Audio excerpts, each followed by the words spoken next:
Meu nome é Fátima, tenho 59 anos agora, mas a história que vou contar aconteceu quando eu estava no ensino médio. Meus pais viajavam constantemente a trabalho e tinham problemas para me deixar sozinha por tanto tempo. Então pensaram que seria uma boa ideia me enviar para um internato católico na cidade de Campeche por alguns meses. Durante o meu tempo no convento, algumas das freiras que nos ensinavam eram muito boas, mas outras, como a Madre Superiora, não queríamos ter problemas com ela. Todas a temíamos, pois ela era muito rígida e punia severamente se não seguíssemos o regulamento. Naquele tempo, tudo era diferente. Nossos pais permitiam que nos dessem essas punições, já que, bem, eles foram doutrinados pela religião naquela época. Eu tinha um grupo de 4 amigas com quem me divertia muito.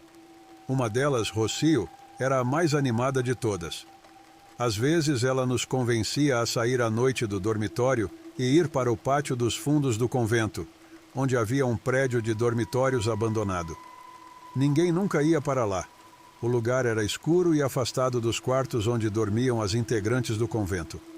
A verdade é que as 4 estavam no convento por obrigação e cansadas de ficar trancadas todos os dias o dia todo. Fizemos o que ela disse e saímos de vez em quando à noite para beber cerveja, que a irmã mais velha de Rocio trazia secretamente nos dias de visita. Em uma dessas noites, estávamos conversando tranquilamente, rindo e bebendo do lado de fora daquele prédio abandonado, quando de repente Sofia, outra das minhas amigas, interrompeu sua risada e ficou calada, olhando fixamente para uma janela daquele prédio. Ela nos disse: "Meninas, vocês podem ver isso?" Todas olhamos e, com a pouca luz que a lua refletia, estávamos certas do que vimos.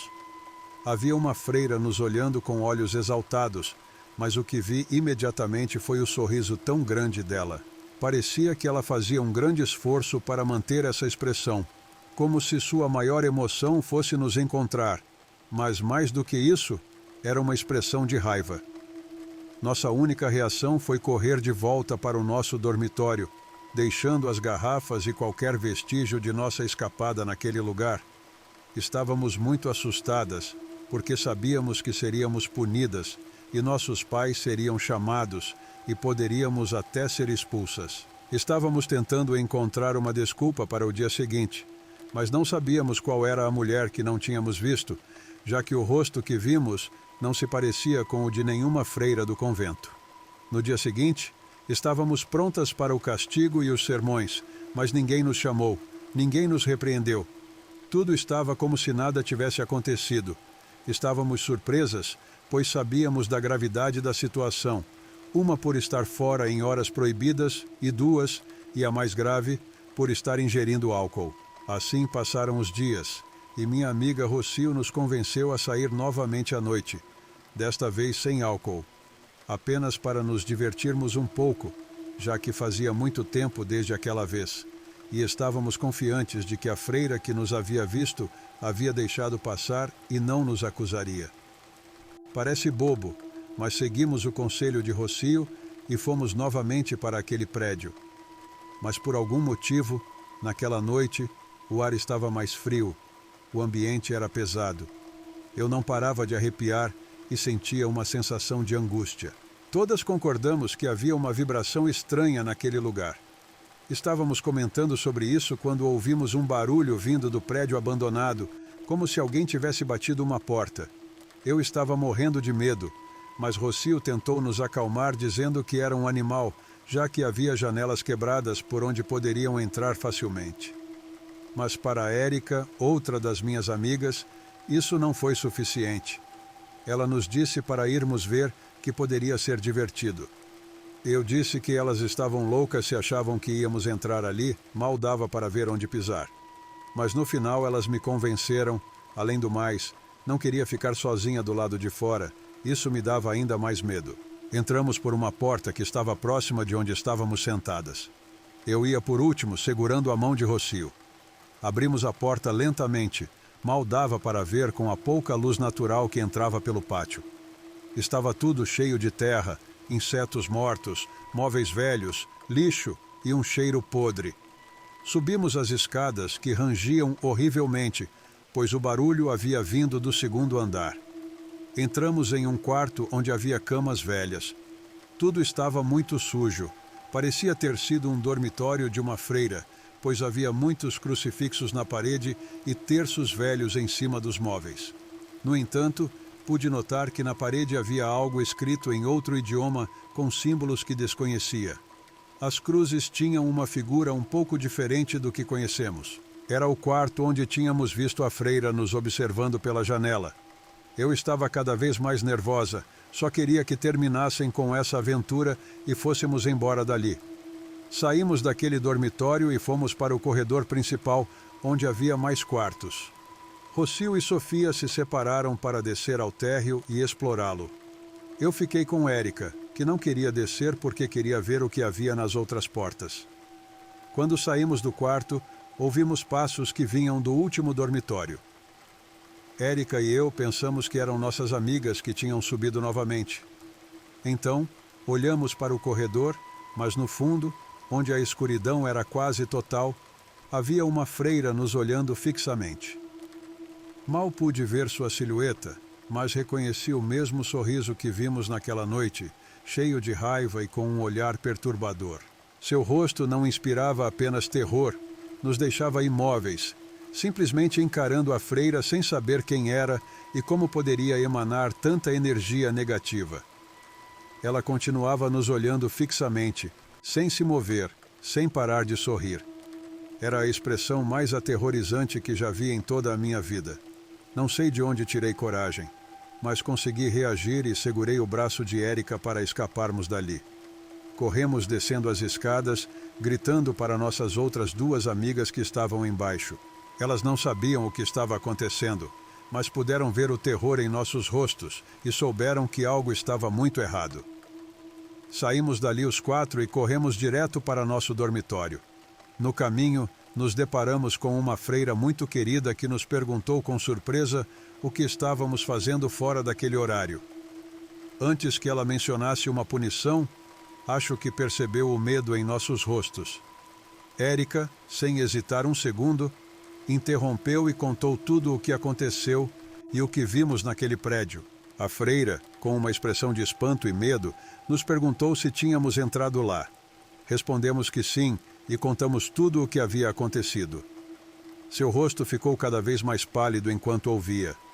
Ela não disse nada e simplesmente nos levou para nosso dormitório em silêncio. Ao chegarmos lá, ela nos disse que nos contaria o que aconteceu quase 40 anos atrás, quando ela acabara de entrar, e que o faria apenas para que nunca mais nos aproximássemos daquele prédio, muito menos à noite. Quando entrei no convento, havia uma freira chamada Carmen que morava lá há muito tempo.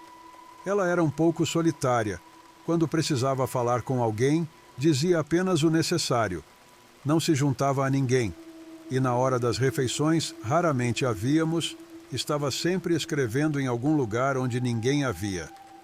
Um dia, naquele prédio onde antes era o dormitório de todas as irmãs, incluindo eu, em seu dormitório, ouvimos barulhos de animais, como se houvesse cabras e porcos lá dentro.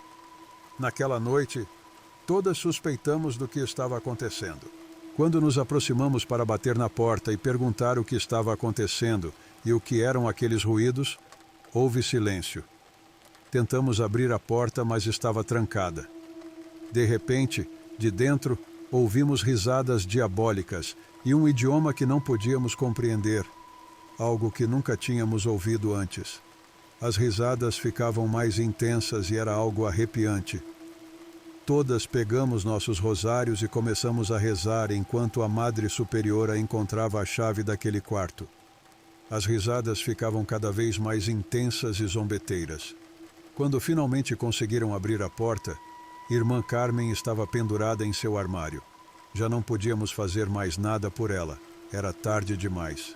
Mas o que mais nos aterrorizou foi o pentagrama desenhado com sangue no chão, com muitas velas ao redor e bem no centro um livro aberto de ocultismo. A irmã realizava sessões de satanismo em seu quarto todas as noites e, aparentemente, aquela noite tudo saiu do controle. Depois de enterrar a irmã Carmen, aquele quarto ficou abandonado. Ninguém se atreveu a entrar, pois todas as noites ouviam barulhos lá. desde passos até risadas macabras. As outras irmãs começaram a abandonar o prédio e a habitar novos dormitórios ali, onde antes era o depósito. Antes que percebesse, só restávamos eu e outra irmã dormindo lá. Acreditávamos que, tendo uma fé tão grande, não deveríamos temer nada, até que numa noite, quando desci para pegar um copo de água, eu a vi. Vi ela me olhando fixamente, com olhos tão grandes e negros, mas com um sorriso tão diabólico e malévolo, que até hoje eu ainda a vejo quando fecho os olhos. Reconheci imediatamente a irmã, mas com a energia que emanava dela, sabia que não era Carmen, que aquilo não era humano na forma como me olhava. Sabia que se não saísse dali, algo muito pior aconteceria. Subi correndo para o quarto da outra irmã e saímos correndo para avisar a Madre Superiora, que também a tinha visto anteriormente, e soube que algo muito ruim habitava naquele prédio. Poucos dias depois, ela mandou fechar e desde então está abandonado. As irmãs que conhecem a história não se atrevem a pisar nem mesmo no pátio dos fundos, pois muitas das irmãs que trabalham aqui também viram algo se aproximando da janela com o mesmo olhar sombrio e um sorriso frio. Por isso, é muito importante que nunca mais voltem lá, pois algo muito ruim pode acontecer, pois não é apenas uma freira morta, é algo mais. Minhas amigas e eu ficamos horrorizadas com tudo o que aconteceu naquele convento, tanto que no dia seguinte, os pais de Érica e os meus já estavam nos esperando do lado de fora, pois ouviram nosso terror quando os chamamos naquela mesma noite. Rocio e Sofia ficaram mais um par de meses até que o internato foi demolido, e acho que agora são escritórios do governo. Mas eu nunca consegui esquecer daquela presença de olhos grandes e escuros que habitava naquele internato. Ainda hoje à noite, posso vê-la olhando fixamente para mim do canto da minha habitação, sorrindo. Se você gostou deste vídeo, convido-o a se inscrever para ver mais conteúdo assustador. Dê um like no vídeo e compartilhe com seus amigos. Ajude-me a espalhar o medo. Eu sou Pesadelos Reais. Até a próxima história.